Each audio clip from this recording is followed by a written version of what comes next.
Podcast Vida em Movimento do Grupo São Cristóvão Saúde. E a nossa entrevistada de hoje, olha só, ela tem uma trajetória linda de vida.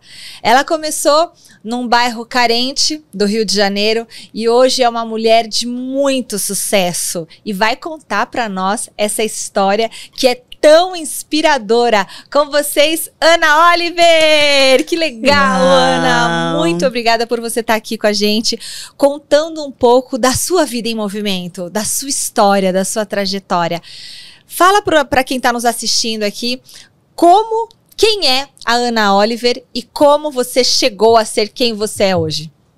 Uau! Primeiro eu quero te agradecer, Michele, muito obrigada, né, por essa recepção maravilhosa. Essa energia já contagia e vai determinando o ritmo daquilo que a gente vai falar. Então, muito obrigada. Imagina, muito bom ter você aqui com a gente. Ah, legal. Então, fala um pouquinho da Ana, que vivia lá em Duque de Caxias, e como que foi essa trajetória até você se tornar essa mulher que já trabalhou com atletas, com artistas, com tantos profissionais. Como que é isso, Ana? Uau! E interessante ouvir você falar, né? E o nome do podcast é Vida em Movimento. E determina exatamente a minha trajetória, né? Que eu falo que é essa jornada do deserto ao palácio. Então, o que o movimento representa? O sucesso, ele tem a ver com a sua capacidade de se movimentar da forma certa, ao longo da linha do tempo da vida. E dentro dessa movimentação, saber se colocar o foco certo, na direção certa, e a intensidade correta em cada lugar. Bom, essa Ana, né, que nasceu lá em Duque de Caxias, essa menina que foi exposta a todo tipo de violência, de abuso, né, eu venho de uma história de muita superação, sabe, Michele? Então, eu vivenciei na minha infância abuso verbal, abuso moral, abuso sexual. E eu costumo dizer que essa história de vida construiu um caminho para mim. E eu consegui transformar as pedras do caminho em uma grande escada, montando cada pedra, transformando em degraus que me fizeram subir. Então, talvez você me pergunte assim, Ana, qual foi a maior mudança? Foi sair da favela, sair de uma comunidade e hoje estar aqui em São Paulo e no mundo? Ir para os grandes palcos, trabalhar para os grandes players, ser uma palestrante, sou palestrante da Fundação Getúlio Vargas. Puxa, que legal, uma grande honra. Não é essa a grande mudança. A grande mudança, a grande e maior mudança é a mudança de mentalidade. Puxa, Ana, e como que isso acontece? Porque você, como você disse, você vem de uma realidade onde você passou por diversas dificuldades, diversas coisas que poderiam ter te levado para um outro caminho, né? Sim. E eu acho que você nunca se vitimizou. Você encontrava uma força, eu não sei se isso é teu ou se isso foi vindo com o tempo. Como que faz para ter a resiliência para enfrentar tanta diversidade? É a fé em Deus? No que você se apegou para conseguir chegar onde você chegou, sendo palestrante, escrevendo livros e falando sobre felicidade e tudo mais? É legal, Michele, essa sua pergunta. Eu não posso dizer que talvez eu nunca tenha me vitimizado. Existem momentos quando você está vivendo um momento de dor que você vai sentir dor. E você vai precisar acolher essa dor, entender que é legítimo. Então, eu acho que a felicidade, que é até a minha base de pesquisa, né, minha formação, ela é muito mais do que não sentir momentos de tristeza. Aliás, são os momentos de tristeza que te faz reconhecer o que realmente é felicidade. Então, uma coisa é o sentimento e a outra coisa é o comportamento. Como eu decido agir mediante ao que eu tô sentindo. Uhum. Então, existem momentos que você vai andando e chorando, mas continua semeando. Então, não é que a tristeza não vai acontecer, ela vai acontecer principalmente que muitas vezes é independente da nossa vontade. Existem circunstâncias adversas, coisas que acontecem no nosso entorno que podem despertar um sentimento de dor, de tristeza, de frustração, de desespero, de angústia. Mas cabe a mim, cabe a você. Isso é uma responsabilidade pessoal. Determinar o quanto de energia você vai colocar nessas coisas e o quanto você pode transformar essas situações adversas, desafiadoras, em realmente caminho para o seu sucesso, para a sua performance. É realmente pegar essas pedras e construir um castelo. É exatamente isso. E aí eu não digo nem de ser resiliente, sabe, Michele? Porque a resiliência é aquela capacidade de se transformar ou voltar ao formato original após sofrer um grande baque. Mas é desenvolver a antifragilidade. Ser antifrágil. Se tornar antifrágil. O que é se tornar antifrágil? É ter o poder de se permitir ser atingido ou não. Ser antifrágil é ter uma visão de drone e olhar as circunstâncias fora dela, ainda que seja sentindo, olhar do alto e decidir como agir, apesar dos sentimentos e apesar das circunstâncias. E é legal pensar sobre isso porque nem sempre foi assim. Então, eu precisei desenvolver essas competências. Então, eu costumo dizer que os desafios, as situações adversas, e tem um estudo científico norte-americano que fala sobre isso, né? Experiências traumáticas na infância e quais as inclinações que essas experiências podem levar para que um adulto vivencia algumas experiências dolorosas, como adoecimento emocional, problemas financeiros, problemas com adicção, e entre outros. Mas, embora a ciência mostre que as experiências traumáticas na infância nos tragam uma inclinação, uma probabilidade maior de alguns comportamentos disfuncionais, a ciência também comprova a neuroplasticidade, que é a capacidade de transformar o seu cérebro, de se autotransformar. Então, antifragilidade é treinável, felicidade é treinável, é uma escolha, é a forma de olhar o mundo, é uma decisão. Nossa, depois eu quero falar mais sobre isso, mas antes me conta da sua história. O que você estudou? Como que foi a sua trajetória para hoje ser uma palestrante da FGV, ter escrito tantos livros? Como que foi isso? Legal, a minha formação ela é muito eclética. Eu comecei no varejo, e eu comecei no ramo de supermercado. Então, eu trabalhei com a Abílio Diniz e eu cresci muito dentro do grupo Pão de Açúcar, né? Então, alguém que começou como operadora de caixa, eu saí de lá, gerente de operações. E como a área, na época que eu atuei, era a época que o grupo estava fazendo muitas aquisições, então eu fazia parte dessa operação de frente. Então, quando fazia aquisição de um novo grupo, eu estava lá para também treinar as pessoas, desenvolver. E esse era um valor muito grande do Abílio. Então, eu tive o prazer de ter essa escola. Sim. Nossa. Tem a minha foto no jornal com ele, num evento de administradores, quando ele adquiriu o Grupo Sendas, e ele me homenageando no teatro. Então, assim, eu fui muito privilegiada de ter essa escola. Nossa, e aí depois, como foi? Aí depois você então, saiu lá no Grupo Pão de Açúcar, como a visão da companhia era uma visão muito, vamos dizer assim, eles estavam há 20 anos à frente. Então, no início dos anos 2000, eles já tinham um reconhecimento de estar entre as melhores empresas para se trabalhar. Foi a empresa do varejo, a primeira do varejo a ir para a Bolsa de Valores de Nova York, que depois eles foram adquiridos pelo Grupo Casino. E eu fiz parte disso. Então, por ser um head, vamos dizer assim, já naquela época, né, nos anos 2000, e a empresa ter essa visão, dentro do grupo eu já era uma treinadora.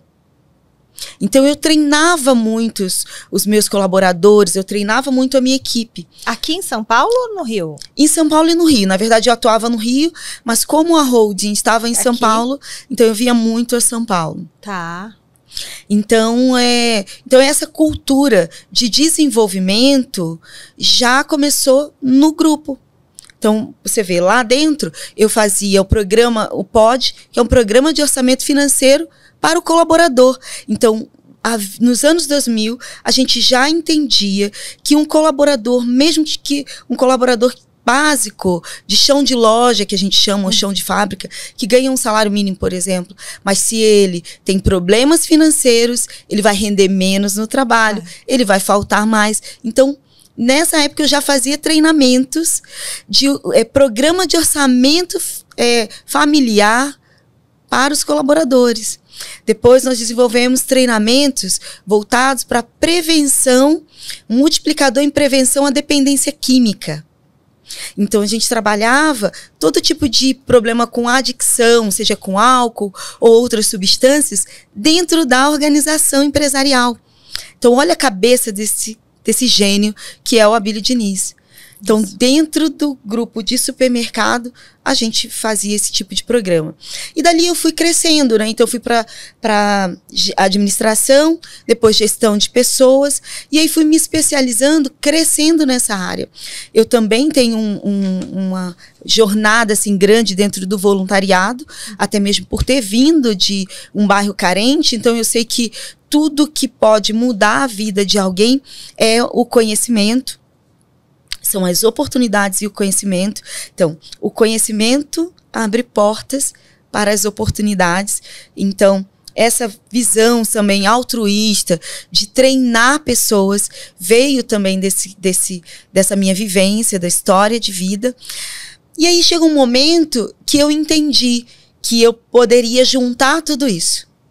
A minha habilidade com negócios, a minha habilidade, minha paixão por empreendedorismo e a minha paixão por pessoas. E aí nasceu Ana Oliver, treinadora e mentora. De pessoas. E com quem você já não sei se pode falar, né? Posso falar. Algumas pessoas que você já trabalhou, porque eu sei que você já trabalhou com atletas, né? Sim. Bom, eu tenho o privilégio, né, de ter, assim, no meu casting, vamos dizer assim, de clientes, inúmeros atletas, artistas, né, de pessoas, empresários também, gestores, enfim. Mas eu posso citar alguns, por exemplo, o Bochecha, né? O Bochecha é um dos meus mentorados. Ele, a família dele, eu fiz todo o processo de escolha de carreira da Júlia, acompanhei a Júlia, que é a filha do Bochecha. O Wellington Lima, que foi o primeiro brasileiro a ser contratado pelo Cirque du Soleil. Então, ele tem 25 anos de Cirque du Soleil, é um artista circense e também é meu cliente. Deixa eu ver aqui. Mirella, que é uma atleta maratonista. Eu falo para ela que ela é a menina de ouro. Ela veio de Recife também, como o Wellington Lima. Cresceu, uma menina carente, e começou, se descobriu na corrida. E hoje é, assim, uma grande aposta, assim, sabe, de medalhas. Acabou de estar no pódio aí essa semana. Então, assim, são inúmeras histórias de superação que eu tenho o privilégio de poder acompanhar, assim. E os livros, Ana? Eu vou até pegar o livro da Ana que está aqui atrás. Me fala um pouquinho, quais são os seus livros aí principais? Bom, eu quero citar O Poder do Perdão, olha, gente, porque esse é o meu queridinho, né? O Poder do Perdão, ele traz a jornada do herói dentro dele, quer dizer, a minha jornada, a jornada do deserto ao palácio, e nele eu narro passo a passo quais foram os caminhos que eu percorri para poder chegar onde eu cheguei. E não parou por aqui, né? Eu continuo buscando construir a minha boa sorte. Mas o Poder do Perdão, ele faz esse caminho, mostrando a jornada para o cumprimento de um propósito. Então, muitas vezes as pessoas olham para a vida de alguém e eu fico olhando, né? Pessoas incríveis, quais eu tive o privilégio de trabalhar, como Paulo Vieira. Maravilhoso. Fui treinada, mentorada por ele, né? Pela Camila. Depois me tornei sócia e dentro da companhia dele, né? Pude ter o privilégio de, pelo menos por 3 anos consecutivos, ser número 1 em vendas na Febracis em São Paulo, depois também no mundo pelo modelo de franquia, depois o Cacá Diniz, o João Kepler, o Éden Davanzo no Poder da Família, entre outros experts que eu tive o privilégio de poder trabalhar, o próprio Janguier Diniz, né, que a gente tem um projeto juntos aí também. Então, assim, E desde aquela menina, sabe, que nasceu e cresceu na comunidade, Michele, eu acho que a característica que eu trago até hoje e que procuro ensinar, inspirar outras pessoas a adquirirem, é a modelagem, que é a capacidade de observar as boas práticas, as habilidades do outro que o levaram ao sucesso, porque todo sucesso deixa rastro. O sucesso ele não acontece por acaso. Por isso um livro que tem uma jornada do herói, porque o sucesso ele não acontece por acaso. Existe um caminho, uma trajetória que as pessoas vão percorrer, e quando a gente analisa de perto, você vai vendo que são parecidas as histórias. Por exemplo, decidir ser antifrágil, superar obstáculos, ter uma visão positiva do futuro, ser grato, ser generoso, modelar boas práticas. E a modelagem é uma das coisas que eu pratiquei de forma muito intensa, mesmo quando era empírico, né? Aquele conhecimento empírico que você não sabe de onde vem, mas você já sabia, era nato seu, tinha nascido ali com você muita coisa, você não acha, do seu caráter, da sua personalidade? Eu acho que sim, mas a personalidade, por isso que eu falo, até no Poder do Perdão, eu falo assim, valorize, aprenda a se apaixonar pela sua história. Por quê? É básico, eu nunca perco, ninguém nunca perde, você só aprende.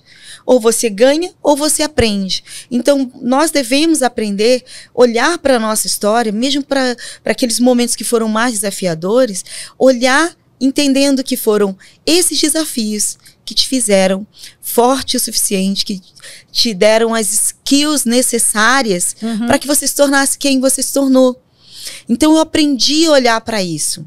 Aos 8 anos de idade, para você ter uma ideia assim, de qual que era a minha realidade, o único lazer que eu tinha praticamente era uma vez no ano, ir ao Maracanãzinho, ver a Xuxa e o Papai Noel chegar de helicóptero. Era o passeio do ano. E no final do ano tinha esse evento no Maracanãzinho e as famílias iam para lá para ver o show da Xuxa e ver o Papai Noel chegar de helicóptero. Mas aos 8 anos de idade, nasceu o meu primeiro business plan. Eu ia de trem com a minha família para esse evento, vamos dizer assim. E no trem, eu descobri uma oportunidade de negócio. Eu via as pessoas vendendo bala no trem. E eu olhei para aquilo e eu falei assim, uau, eu quero vender bala no trem. Eu sempre vou ter bala Quen, bala Juquinha, que toda criança gosta de bala. E eu vou ter dinheiro. Olha só, modelando vendedor de bala. E você começou assim? Não. Meu primeiro plano de negócio foi frustrado. Foi frustrado, não vendeu. Quando eu contei pro meu pai que eu tinha esse plano de negócio de vender bala no trem, ele olhou pra mim bem bravo e ele disse, eu deixo você vender bala no trem, mas primeiro tombo que você levar, eu te dou uma surra. Aí eu desisti de vender bala no trem. Desisti. Mas te abriu uma ideia ali, né? Por isso que eu digo, Michele, empreendedorismo não é o que você faz, é quem você é. É um estilo mental. Então eu já olhava para a minha realidade buscando como resolver um problema, como mudar a minha vida. Então eu sempre fui muito curiosa, muito questionadora. E esse modelo de ter uma mente, de modelar os comportamentos, me ajudou muito. Então, por exemplo, quando eu via uma mulher dirigindo, eu ficava pensando no que ela trabalha, o que ela faz, como ela se comporta, como ela se comunica. E eu ia modelando esses comportamentos. Por isso até, que muitas pessoas até comentam, mas você não tem um sotaque assim de carioca. Carioca carregado, não tem. Por causa dessa habilidade de modelar. E aí, hoje, quando eu falo sobre modelagem, é ter a capacidade de modelar boas práticas sem perder a autenticidade. Porque a autenticidade é a chave para alguém ser uma autoridade. Ninguém vai se tornar autoridade em algo se ela não tiver uma assinatura, se ela não tiver autenticidade, ok? E quem são pessoas que foram referência para você, assim, que te ajudou a se inspirar, a se modelar? Bom, eu vou falar a primeira, assim, né, que move, assim, meu coração, que é a Oprah. Olha, eu admiro muito a comunicação, a mulher que ela é. E até assemelho a minha história com a dela, porque ela foi uma mulher que também veio de baixo, que sofreu abusos, que recebeu muitos nãos, que eu acho que é uma coisa até natural de mulheres negras, periféricas. Então, seja no Brasil ou em qualquer lugar do mundo, mulher. Então, primeiro por ser mulher, e a gente equilibra vários papéis, né? Inclusive aqueles que nos deixam até meio culpadas, que é o filho, administrar uma carreira, casa, né? Enfim. Então, mulher, negra e periférica, uau! São 3 adjetivos que eu não olho isso como algo pejorativo, são 3 adjetivos que nos dão a capacidade de desenvolver inúmeras skills. Maravilhosa! Inúmeras habilidades. Gente, eu tenho tanta coisa ainda para falar com você, Ana. Como que você... Primeiro, quais os principais erros que você vê líderes cometendo com as suas equipes, por exemplo? Às vezes o líder quer tirar o melhor da equipe e você vê que está perdendo um pouco a mão. Boa, Michele. Então, quando a gente fala sobre liderança, nós sabemos assim que tem inúmeros tipos de liderança. A liderança, ela se modificou ao longo dos anos, né? Então, quando a gente pensa, por exemplo, há 10, 20 anos atrás, o estilo de liderança admirável para um presidente, um CEO, um CFO, era a liderança autoritária. Bate a mão na mesa. Né? Autoritária, que impunha suas vontades. E hoje, o estilo de liderança que é admirada pelas grandes organizações é a liderança inspiradora. Então, essa capacidade, e aí eu volto para a jornada, de se transformar, de se mover ao longo da linha do tempo, é que faz com que um líder seja um líder requisitado de sucesso ou não. Carreiras sejam realmente afundadas. Por exemplo, um estilo de comunicação de um líder autoritário, ele pode hoje ser tido como um crime. Assédio moral. Assédio moral, assédio verbal, uma coisa que pode destruir totalmente a imagem de uma organização. Por isso que os nossos treinamentos são extremamente requisitados dentro das organizações, porque a inteligência emocional e a inteligência relacional se tornou algo extremamente importante. Extremamente valioso. Então, olha só, o que as companhias valorizavam de QI, por exemplo, dentro das habilidades de um grande líder, hoje ela valoriza da capacidade de flexibilização, comunicação não violenta, capacidade de treinar a habilidade de outros, um líder servidor.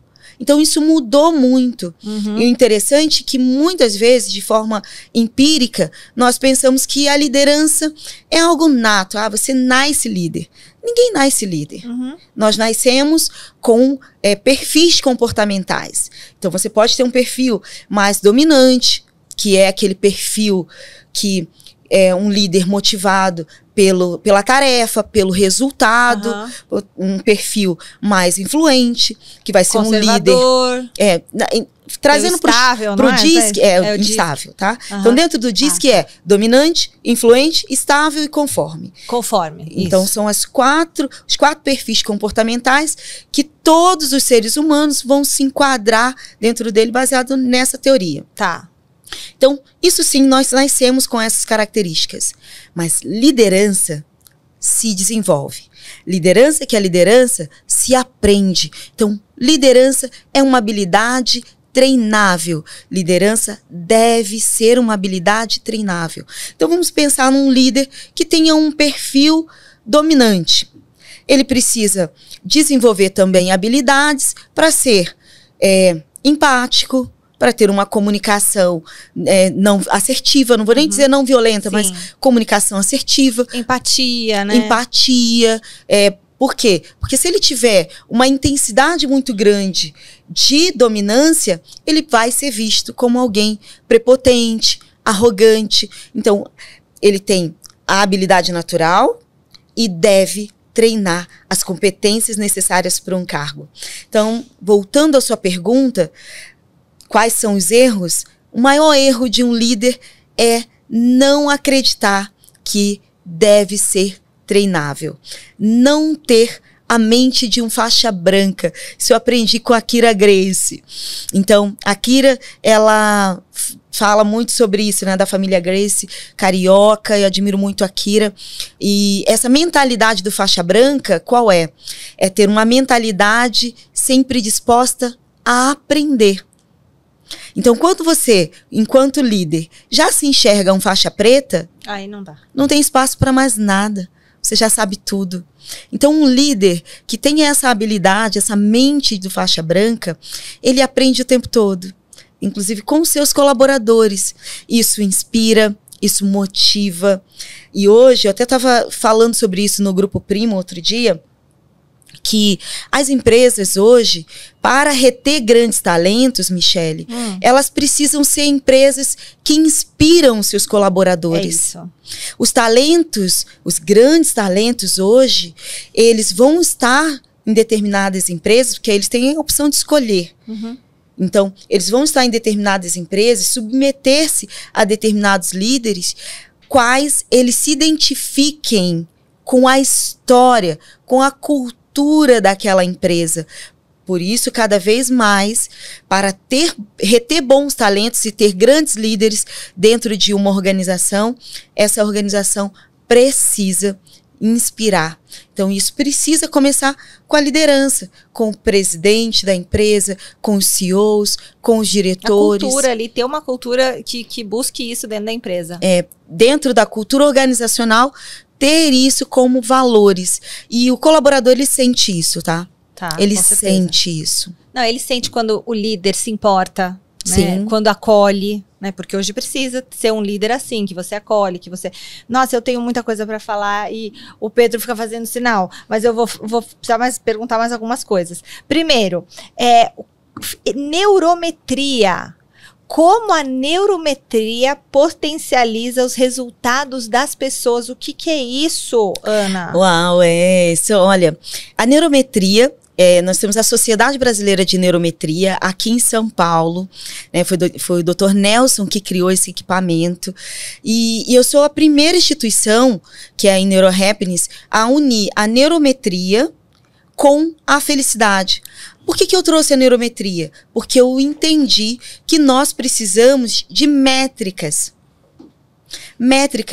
para o desenvolvimento. Então, com o crescimento dessa área de desenvolvimento e várias ramificações de treinamentos dentro da área de gestão emocional, de inteligência emocional, buscando uma diferenciação de mercado e trazer um embasamento mais científico, eu trouxe a neurometria para dentro do desenvolvimento. Então, com a neurometria, eu consigo mostrar em tempo real o cérebro do meu cliente. Nossa, que incrível. Sim. Uma reação neuroemocional.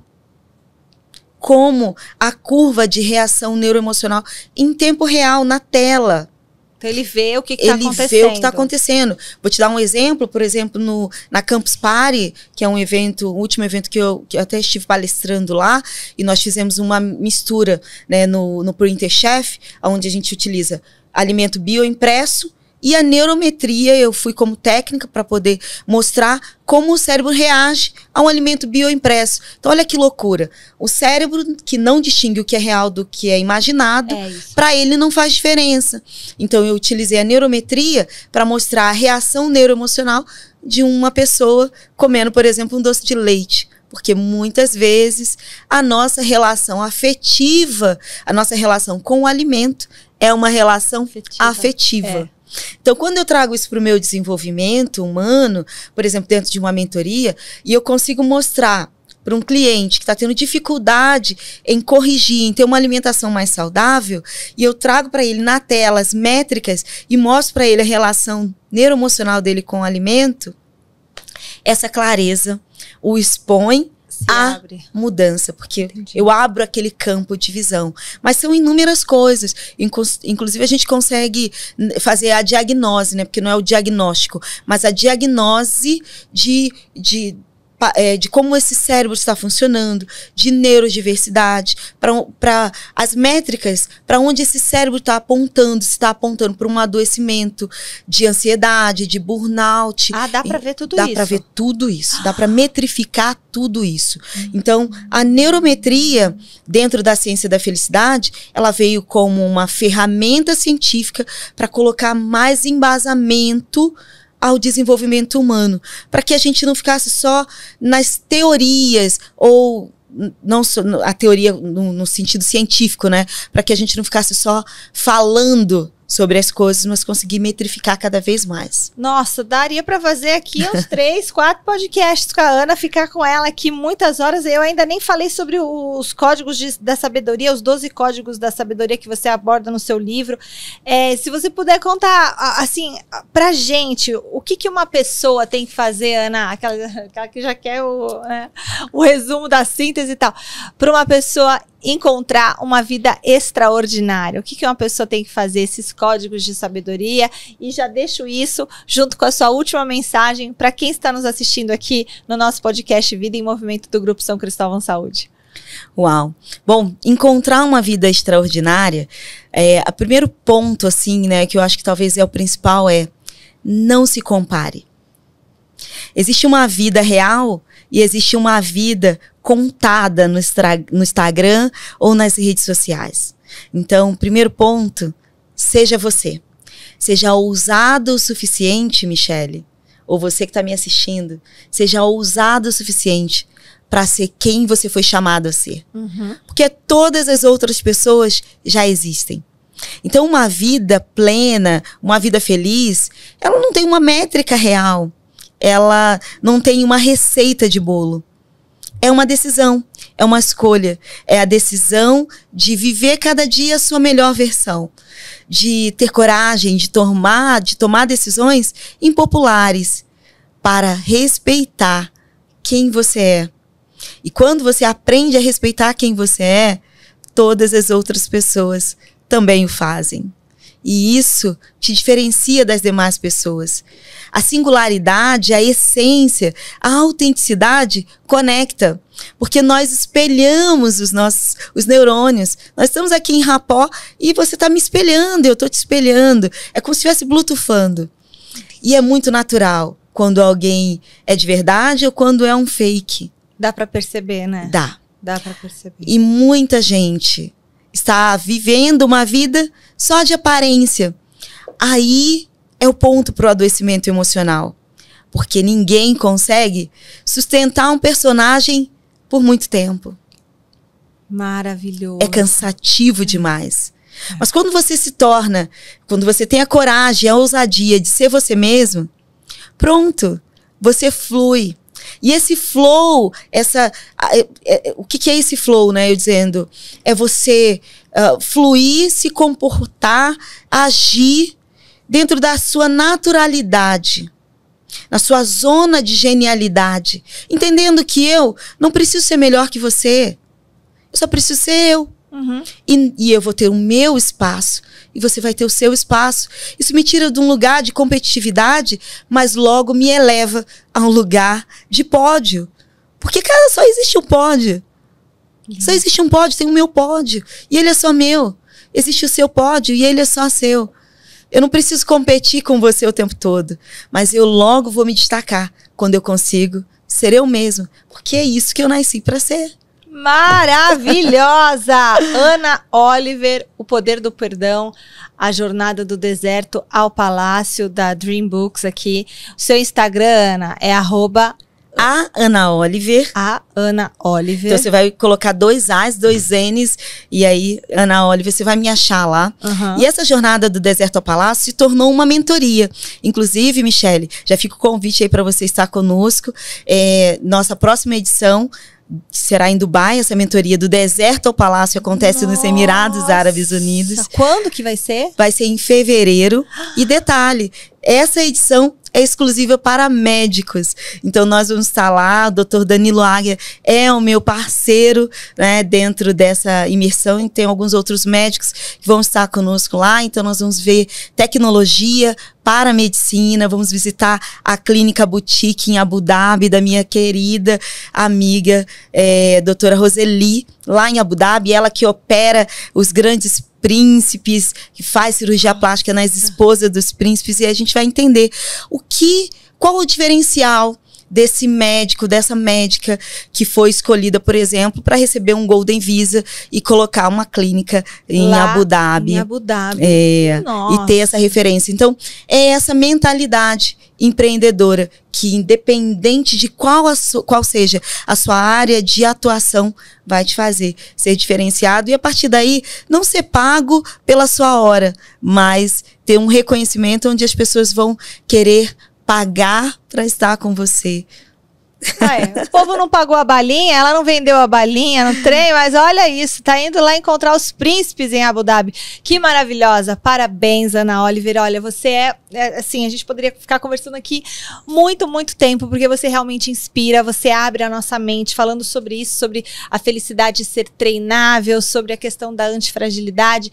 Sigam a Ana, aprendam o conteúdo com ela, comprem o livro, busquem isso dentro de você, porque é como ela disse, dá pra gente se treinar, né, Ana? É treinável, a felicidade é treinável e o sucesso é treinável. E o sucesso, ele nunca parte do lado de fora. Ele sempre começa do lado de dentro. É dentro de você que começa o sucesso. Então, deixa de viver o fracasso da alta performance que é buscada na comparação com o meio externo e começa a viver a felicidade do sucesso que vem e flui de dentro para fora. E aí você começa a transbordar isso, as pessoas querem ficar perto. Vida em Movimento, podcast do São Cristóvão Saúde, recebendo essa maravilhosa mentora, ciência da felicidade, escritora, autora, palestrante, Ana Oliver. Obrigada, minha querida. Obrigada a você. Sucesso sempre. Amei estar aqui com você. Eu também, amei. Beijo. Até o próximo episódio.